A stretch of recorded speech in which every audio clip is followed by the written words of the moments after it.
समप्रभ निर्विघ्नं कुरु मे देव सर्वकार्येषु सर्वदा। गुरुर्ब्रह्मा गुरुर्विष्णू गुरुर्दैव महेश्वरः गुरु साक्षात परब्रह्म तस्मै श्री गुरवे नमः। नमस्कार. आपण गेल्या काही दिवसांपासून गुरु साक्षात परब्रह्म ही संकल्पना समजून घेतो आहोत. गुरूंना परमेश्वर स्वरूप मानलं जातं. ते एवढ्याकरता की त्यांच्या अंगी असणारं अफाट सामर्थ्य.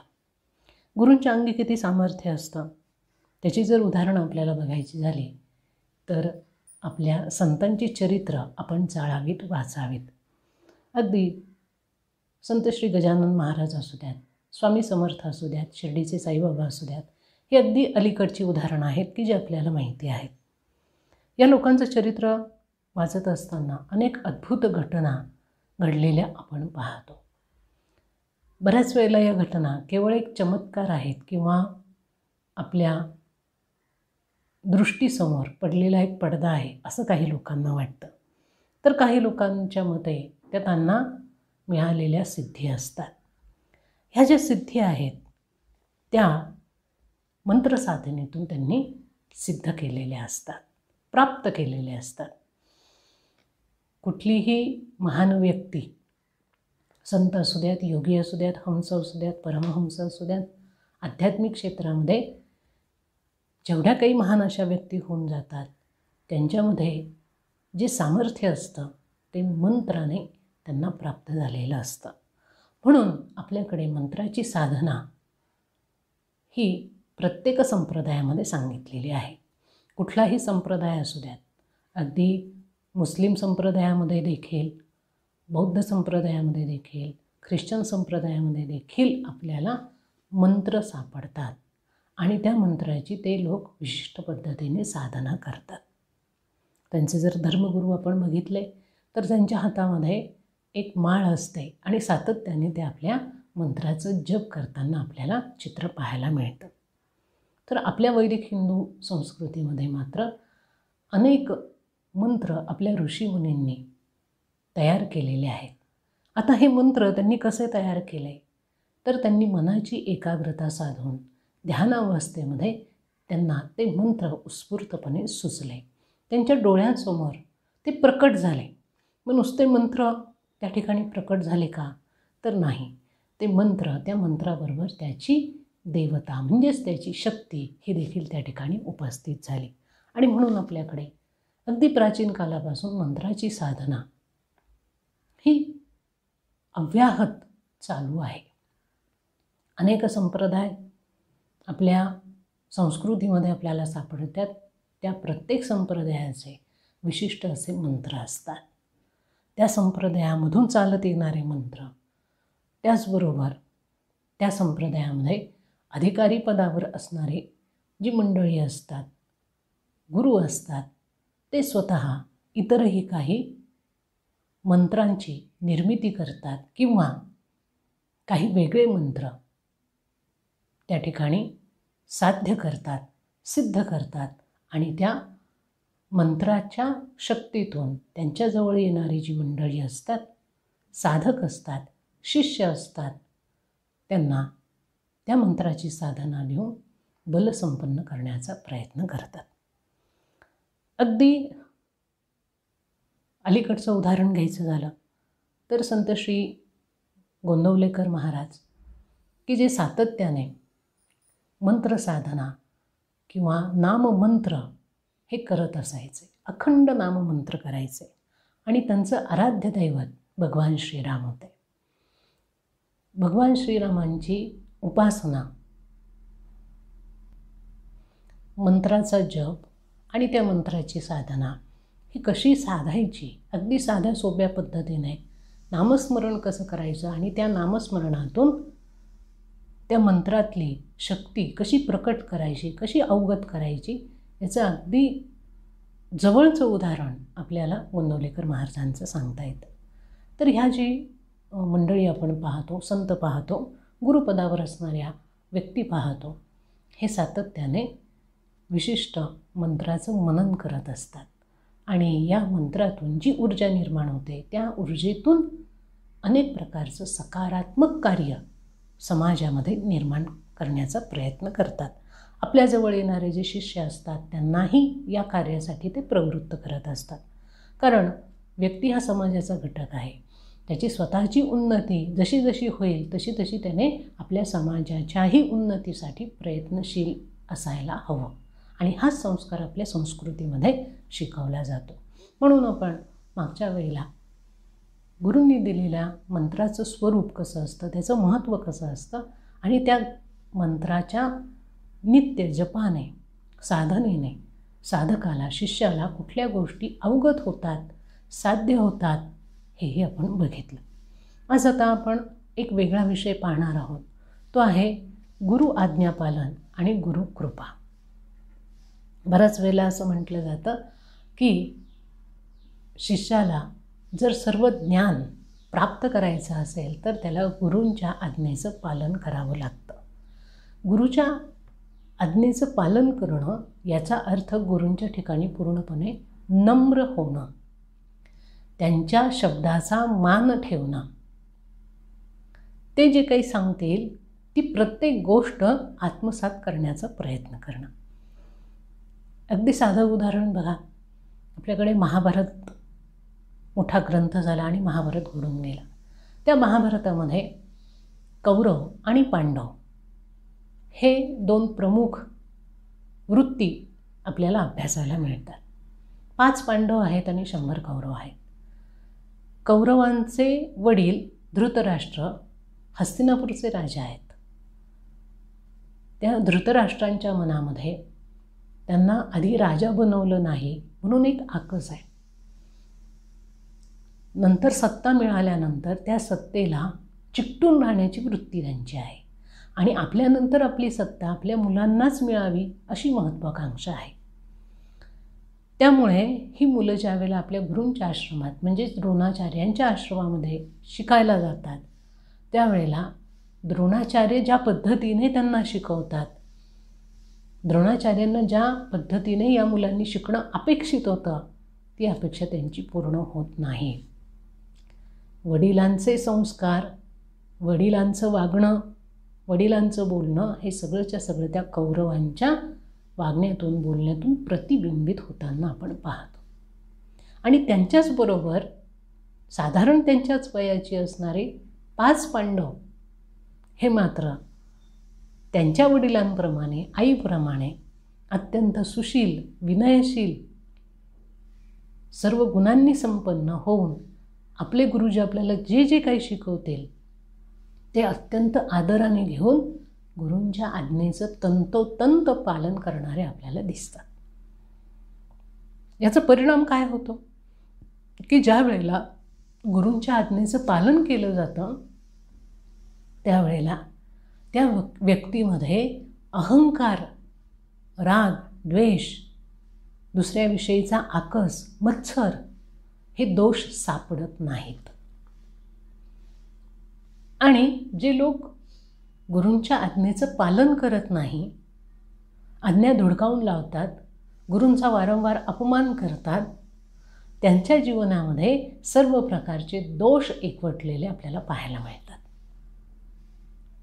व त्याने काय होतं तर त्याने जीवनामध्ये तुम्हाला जय आणि पराजय अनुभवायला येतो.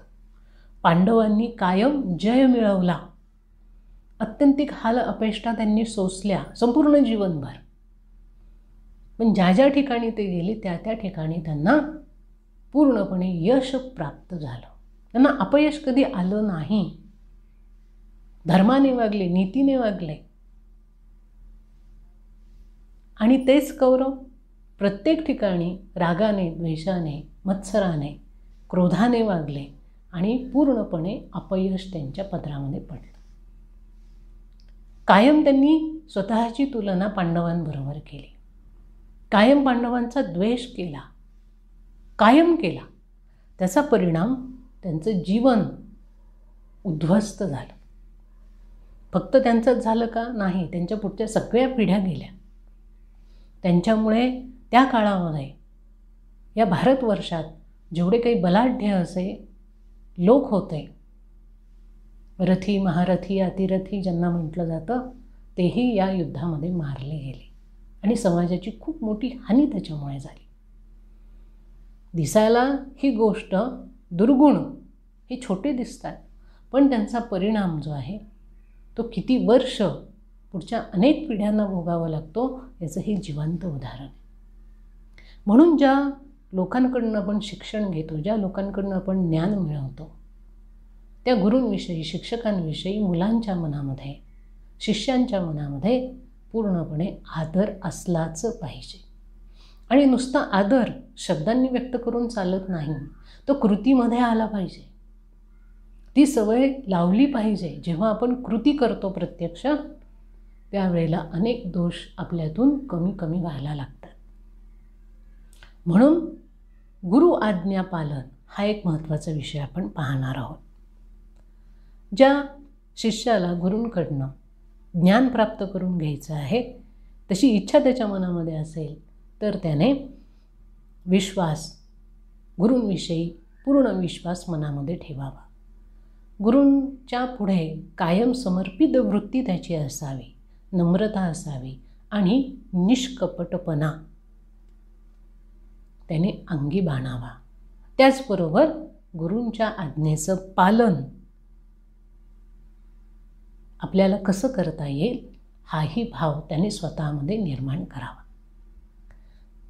ज्याला असं वाटतंय की आपल्याला आपल्या जीवनाचा उद्धार करून घ्यायचा आहे, आत्मज्ञान प्राप्त करायचं आहे, त्या शिष्याने हे गुण आपल्या अंगी आणलेच पाहिजे.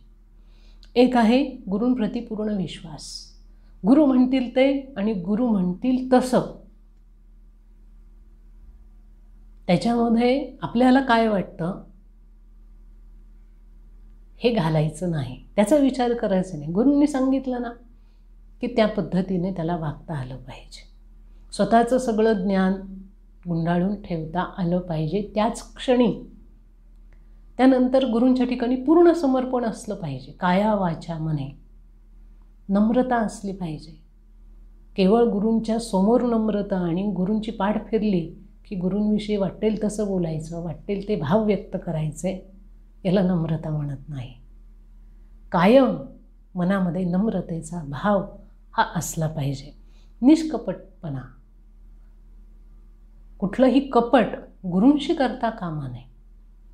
कपट याचा अर्थ काय की एक बोलायचं, एक करायचं. गुरूंच्या न कळत काही व्यवहार करायचे, गुरूंच्या न कळत काही गोष्टी करून टाकायच्या, गुरूंना अंधारात ठेवायचा, गुरु जे काही आपल्याशी वागतायत त्याचा आपण गैरफायदा घ्यायचा, गुरूंच्या नावावर अनेक गोष्टी खपवायच्या, ह्याला म्हणतात कपटीपणा. हा कपटीपणा शिष्याच्या अंगी असता कामा नये जर त्याला ज्ञान प्राप्त करायचं असेल तर. आणि सगळ्यात महत्त्वाचं म्हणजे गुरूंच्या आज्ञेचं पालन करण्याचा भाव त्याने स्वतःमध्ये विकसित करून घ्यायला हवा.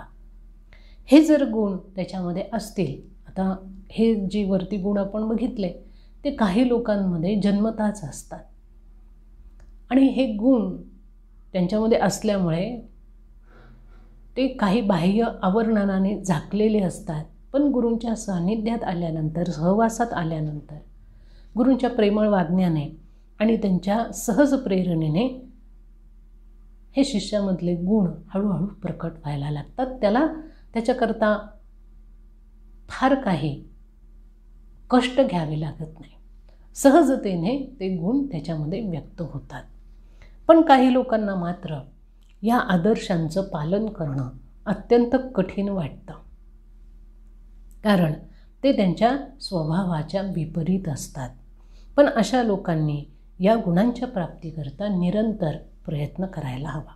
आता काही लोक असतात की त्यांना असं समर्पण भावनेने, नम्रतेने किंवा विश्वासाने वागता येत नाही, किंवा गुरूंनी केलेली आज्ञा त्यांना सहन होत नाही. हे त्यांच्या स्वभावाच्या विरुद्ध असतं. पण जर आपल्याला ज्ञान प्राप्त करायचं आहे तर हे गुण त्याने हळूहळू आत्मसात करून घ्यावेत. त्याच्याकरता त्यांनी निरंतर प्रयत्न करायला हवा.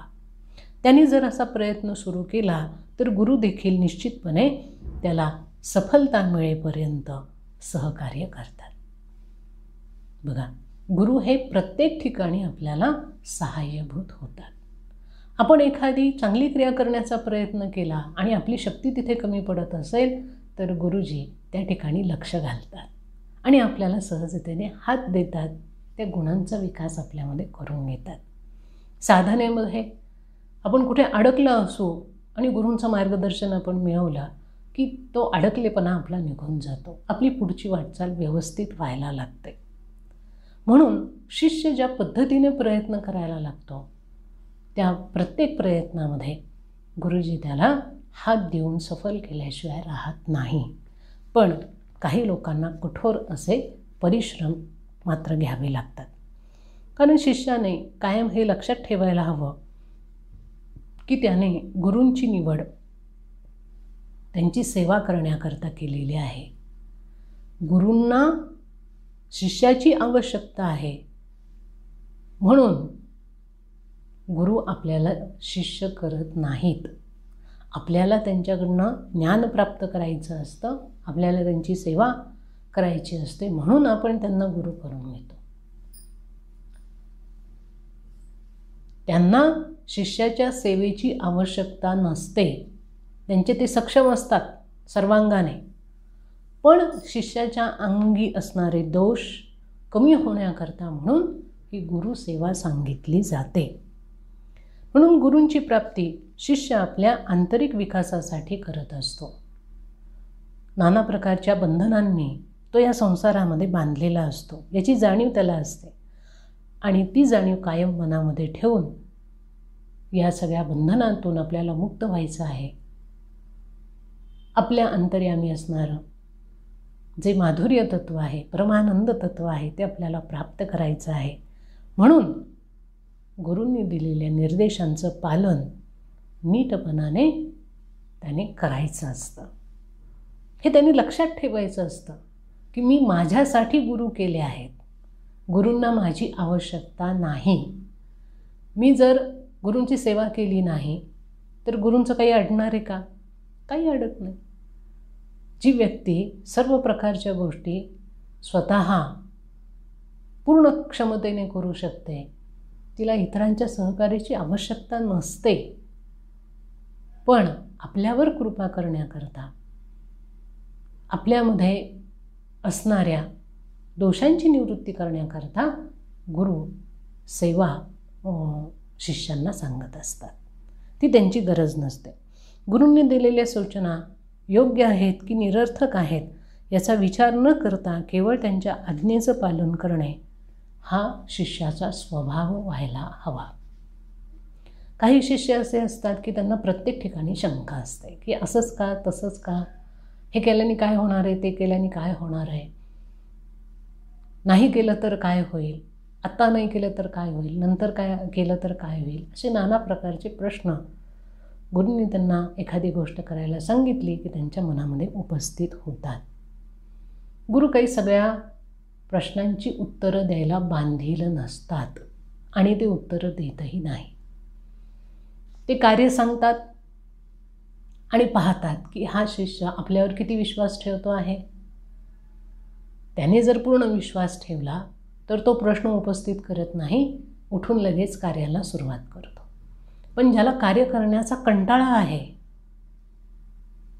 ज्याला सगळ्या गोष्टी आयत्या हव्या आहेत, तो मात्र अनेक खुसपट त्याच्यामध्ये काढतो आणि कार्यापासून लांब राहतो, कार्यापासून दूर जातो. एवढंच नाही तर काही लोक उलटं गुरूंनाच नावं ठेवतात की हे कार्य तुम्ही कशासाठी उभं केलं आहे, हे कार्य करण्याची तुम्हाला काय आवश्यकता आहे.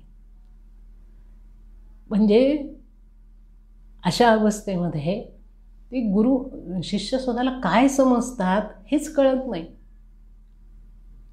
आपण काय आहोत, आपली क्षमता ती काय आहे, आपलं सामर्थ्य ते काय आहे, आपलं ज्ञान ते काय आहे आणि आपण कोणाशी बोलतो, आपण कोणाशी काय वागतो याचं भानसुद्धा काही शिष्यांना नसतं. पण गुरूंना या गोष्टीची पूर्ण जाणीव असल्यामुळे ते अशा अज्ञानी अबोध बालकांकडे दुर्लक्ष करतात जसं आई असते, लहान मूल खेळत असेल, त्यांनी माती अंगावर घेतली, घाण पाण्यामध्ये ते खेळलं, त्याला कळत नसतं की त्या वाईट गोष्टींपासून त्याला संसर्ग होऊ शकतो. आई आणते, त्याला धुते, स्वच्छ करते, चांगले कपडे घालते, त्याच्यावर प्रेम करते. तो परत जातो, परत त्याच गोष्टी करतो. पुन्हा आई त्याला म्हटली की अरे असं करू नये, तो म्हणतो मग तू कशाला सारखे सारखे माझे कपडे धुता, राहू दे ना, आहे तसे छान आहेत. आईला कळत असतं, ते त्या बालकाला कळत नाही. तसंच इथे गुरूंची भूमिका असते.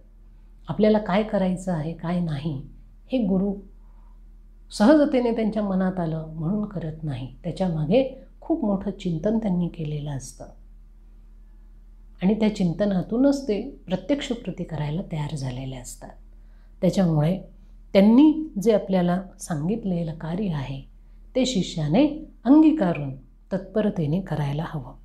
जर तसं झालं नाही तर अनेक प्रकारच्या समस्या या शिष्याला येतात.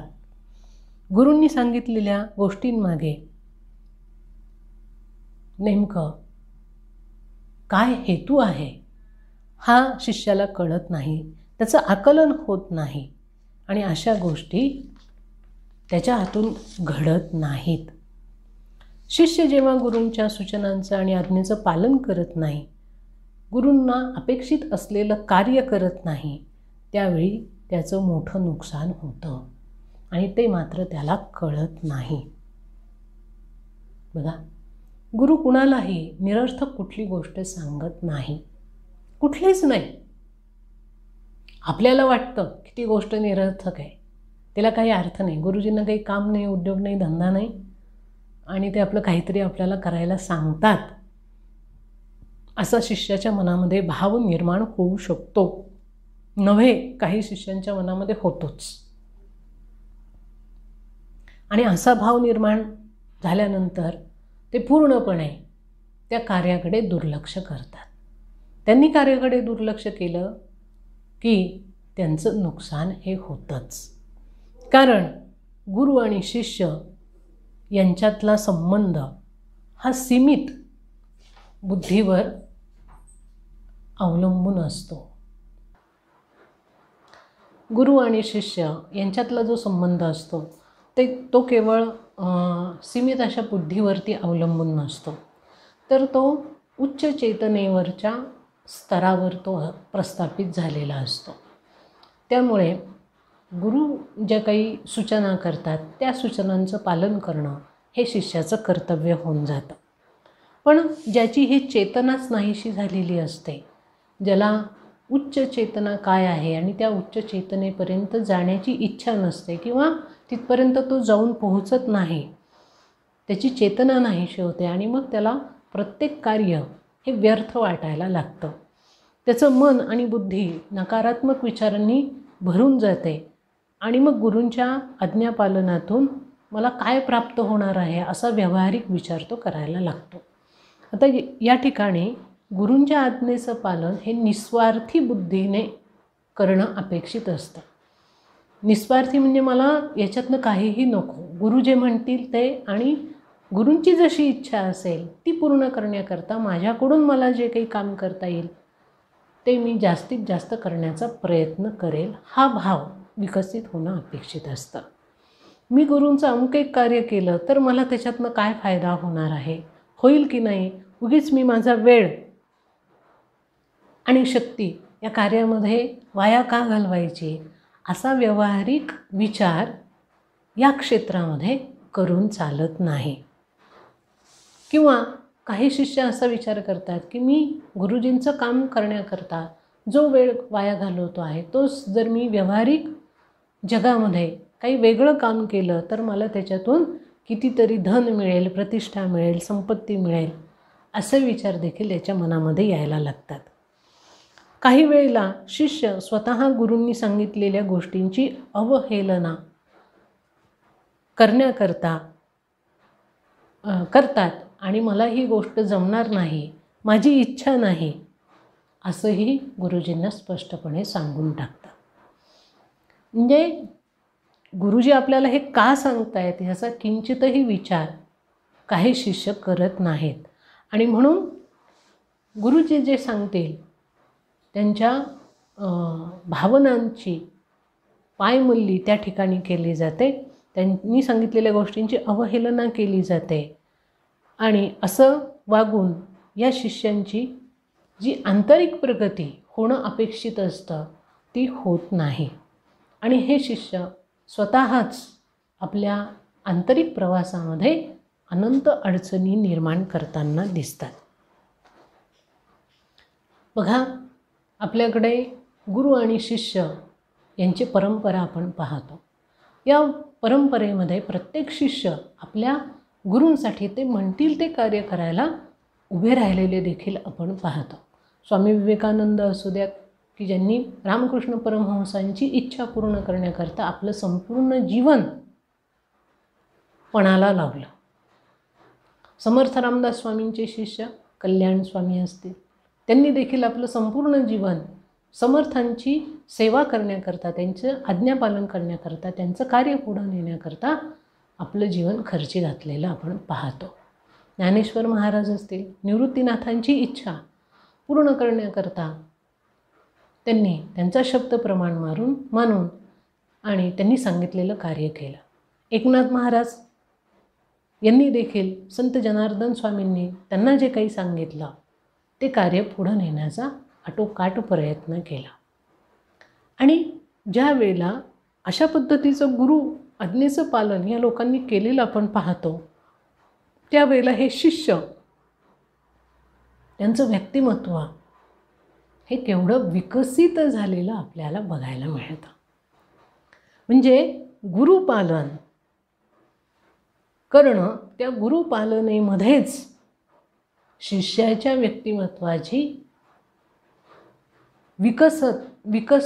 विकसनशील अशी अवस्था लपलेली असते. म्हणून जसं जसं गुरूंच्या आज्ञेचं पालन शिष्य करायला लागतो तसं तसं त्याचं व्यक्तिमत्व अनेक अंगांनी विकसित झालेलं आपल्याला अनुभवायला येतं. अर्थात या सगळ्या गोष्टी पूर्णपणे शिष्यावरती अवलंबून असतात की तो या सगळ्या गोष्टींकडे कसं पाहतो आणि कशा प्रकारची प्रतिक्रिया गुरुजींना देतो. ज्याच्या मनामध्ये गुरूंविषयी नितांत श्रद्धा आहे, भक्ती आहे, प्रेम आहे, आदर आहे, तो शिष्य गुरु आज्ञेचं पालन केल्याशिवाय राहत नाही. आणि जो अशा पद्धतीने गुरूंच्या आज्ञेचं पालन करतो, त्यांची इच्छा पूर्ण करण्याकरता धडपडतो, त्यांचं कार्य पुढे नेण्याचा प्रयत्न करतो, असे शिष्य मनातून पूर्णपणे शांत होतात. त्यांच्या मनामध्ये कुठल्याही प्रकारची अस्वस्थता, अस्थिरता राहत नाही. त्याचबरोबर त्यांच्या बुद्धीचाही विकास व्हायला लागतो. कारण कुठलंही कार्य जे गुरूंनी आपल्याला सांगितलेलं असतं ते त्या शिष्याकरता नवीन असतं, ते क्षेत्र नवीन असतं, त्याने त्याचा अनुभव घेतलेला नसतो. आपल्या शिष्याला जास्तीत जास्त अनुभव संपन्न करणं हे त्यांचं हेतू असतो, उद्दिष्ट असतं.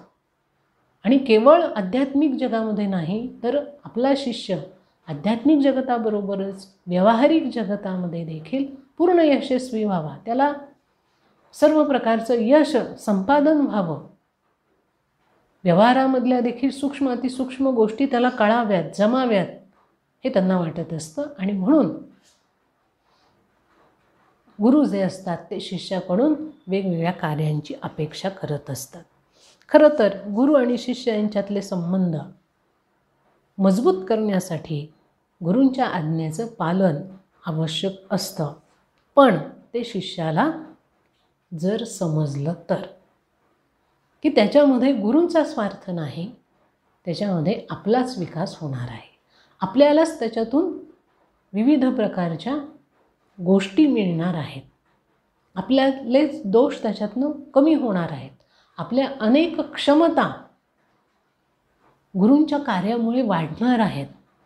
आपली जी प्रतिमा एक सीमित अशी आपण तयार केलेली आहे, तिला अनेक बंधनं आपण घालून ठेवलेली आहेत, त्या बंधनातून गुरु आपल्याला मुक्त करू इच्छितात. आणि म्हणून विशिष्ट प्रकारचं कार्य हे प्रत्येक शिष्याला त्यांनी दिलेलं असतं. एक गोष्ट शिष्यांनी कायम लक्षात घ्यावी ती म्हणजे आपले गुरु आपल्याला ज्या वेळेला काम सांगतात त्यावेळेला त्यांना उद्योग नाही किंवा ते विक्षिप्त आहेत किंवा त्यांना काही कळत नाही असा भाव त्यांनी ठेवू नये. त्यांनी आपल्या शिष्याच्या मर्यादांचं चांगलं चिंतन केलेलं असतं. आपला शिष्य कसा आहे, काय आहे, तो कुठलं काम कशा पद्धतीने करू शकतो याचा अंदाज त्यांना आलेला असतो. आणि म्हणून ते जर एखादी सूचना करत असतील, आज्ञा देत असतील, तर त्यामागे त्यांनी व्यवस्थित विचार केलेला असतो. जर ते आपल्या शिष्याकडून काही काम करून घेण्याकरता विशेष आग्रह करीत असतील आणि जर शिष्याला ते पटत नसेल तर त्यावेळेला समजावं की शिष्य आपल्या व्यक्तिमत्वाच्या विकासामध्ये स्वतःच वेगवेगळे अडथळे अवरोध निर्माण करतो आहे. गुरूंचं ज्ञान हे परिपूर्ण असतं. त्यामुळे आपल्या शिष्यातल्या उणीवा दूर करण्याकरता ते विशिष्ट पद्धतीचं कार्य त्याच्याकडनं करून घेऊ इच्छितात. पण त्याला जर शिष्याने नकार दिला तर त्याच्या व्यक्तिमत्वामध्ये अपेक्षित असणारा बदल होत नाही आणि त्याचा विकास त्याच ठिकाणी थांबतो. गुरुजी एकदा काम सांगतील, दोनदा काम सांगतील. जर शिष्याने त्यांना निराश केलं तर गुरुजी त्या ठिकाणी थांबतात. पुन्हा ते शिष्याच्या नादी लागत नाही. तुला पाहिजे त्या पद्धतीने तुझा तू विकास कर अशी काहीशी भूमिका मग त्यांची तयार होते. त्यामुळे गुरूंनी दिलेल्या आज्ञेचं पालन करायचं की नाही, कशा पद्धतीने करायचं, त्याच्यातनं आपल्याला काय प्राप्त होतं याचाही नीट विचार शिष्याने करायला हवा. आज या ठिकाणी आपण थांबूया. श्री गुरुदेवाय नमः.